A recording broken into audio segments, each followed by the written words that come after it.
শীতের 15টা বেস্ট কী গাছ লাগাতে পারো সেই নিয়ে এই ভিডিওটা। তো প্রথমে রয়েছে চন্দ্রমল্লিকা। জানো প্রচুর ভ্যারাইটি হয় চন্দ্রমল্লিকার।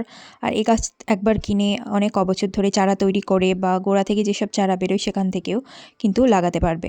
তো আমার কাছে রয়েছে এই সব ভ্যারাইটিগুলোর গাছ, এগুলো অনেক অবছর ধরেই আমি লাগাচ্ছি।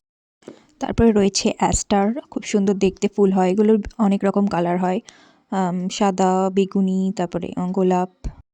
এরপর শীতের বাগান মানেই তো পিটুনিয়া, অবশ্যই এটা হ্যাঙ্গিংই করতে পারো। এরপর ডালিয়া না থাকলে তো শীতের বাগানই অসম্পূর্ণ থেকে যায়, তো অবশ্যই ডালিয়া নেবে।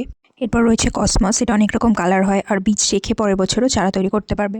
এরপর গোলাপ না থাকলে তো বাগানটাই ফাঁকা থেকে যায়, তো গোলাপ হাইব্রিড নিতে পারো, দেশি গোলাপ সব রকমই রাখতে পারো গোলাপ। এরপর শীতকাল মানেই তো গাঁদা ফুল, আর কিন্তু তার মধ্যে ইনকা গাঁদা যেন অবশ্যই বাড়িতে রাখবে।